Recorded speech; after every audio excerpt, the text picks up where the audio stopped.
और आगे बढ़ेंगे, जहां चर्चित राजा रघुवंशी हत्याकांड मामले में अब कोर्ट में सुनवाई को लेकर हलचल तेज हो गई है। इस मामले में मुख्य आरोपी सोनम रघुवंशी की जमानत के मामले में आज शिलांग कोर्ट में सुनवाई होगी। एसपी विवेक सीएम ने बताया कि इसमें पुलिस की ओर से चालान पहले ही ऑनलाइन पेश किया जा चुका है। ये चालान सोनम सहित 5 आरोपियों को लेकर है। पूरक चालान में जुड़े 3 अन्य आरोपी हैं। इसे 90 दिन में कोर्ट में पेश किया जाएगा। एसपी ने बताया कि चर्चित इस केस में अभियोजन की ओर से विशेष लोक अभियोजक केशव गौतम को नियुक्त किया गया है। इधर राजा के भाई विपिन रघुवंशी ने बताया कि उन्हें ये जानकारी मिली है कि सोनम ने जमानत याचिका लगाई थी।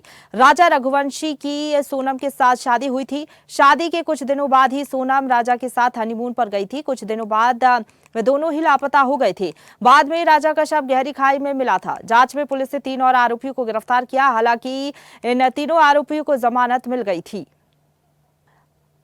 790 पन्नों की चार्जशीट अभी तक पेश हो चुकी है, लेकिन सोनम की जमानत पर आज फैसला होगा। इसी खबर पर ज्यादा बातचीत के लिए सीधा रुख करेंगे। संवाददाता देवेंद्र हमारे साथ जुड़ गए हैं ज्यादा जानकारी के साथ। देवेंद्र, सोनम को जमानत मिलती है या नहीं, कुछ राहत मिलेगी या नहीं? कोर्ट में आज महत्वपूर्ण सुनवाई होनी है, कितने बजे सुनवाई होगी, क्या अपडेट?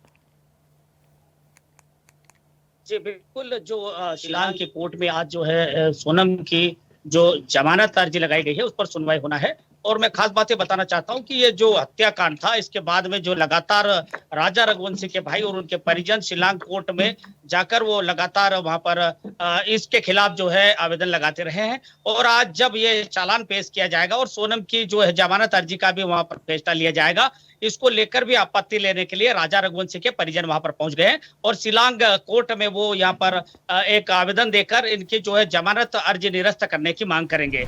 गौरतलब है कि सोनम रघुवंशी ने जिस तरीके से अपने पति की शादी के कुछ दिनों बाद ही अपने दोस्तों के साथ मिलकर हत्या की थी, वो एक जघन्य हत्याकांड माना है। और शिलांग की कोर्ट में शिलांग की पुलिस ने इस हत्याकांड से जुड़े हुए 790 पेज का एक जो है चालान पेश किया है और उसमें लगभग 5 आरोपी उन्होंने जो है इसमें दर्शाए थे, जिसमें से 3 लोगों को कहीं ना कहीं जो है सबूतों के अभाव में पहले कोर्ट ने जमानत दे दी। लेकिन जो मुख्य रूप से आरोपी है राज और जो सोनम है, उनकी अभी तक जमानत नहीं हुई है और अभी सोनम की जो है जमानत अर्जी वहां पर लगाई गई है। इसको लेकर वहां पर ना ही केवल शिलांग में बल्कि इंदौर में भी बहुत चर्चा है और इसको लेकर ये भी कयास लगाए जा रहे हैं कि सोनम को जमानत मिलती है नहीं। लेकिन कई लोग ये भी प्रार्थना कर रहे हैं कि सोनम को जमानत नहीं मिलना चाहिए।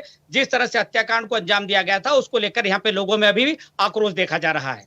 बिल्कुल सही बात आप कह रहे हैं, लेकिन क्या लग रहा है, मुश्किल लग रहा है सोनम को जमानत मिलना? सोनम के परिवारजनों का क्या कुछ कहना है इसको लेकर?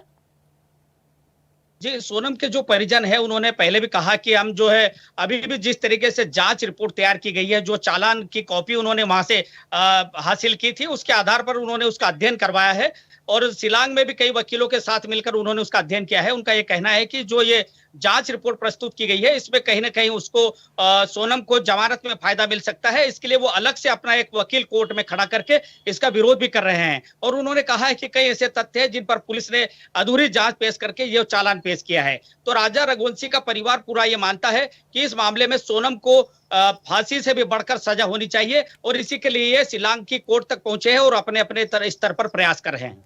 बिल्कुल, सोनम के जो वकील हैं वो अपने तर्क रखेंगे, उसके बाद कोर्ट में सुनवाई होगी। हालांकि राहत मिलती है या नहीं, सोनम को जमानत मिल पाती है या नहीं, ये देखना होगा। फिलहाल धन्यवाद आपका हमारे साथ जुड़ने के लिए और अपडेट हम तक पहुंचाने के लिए।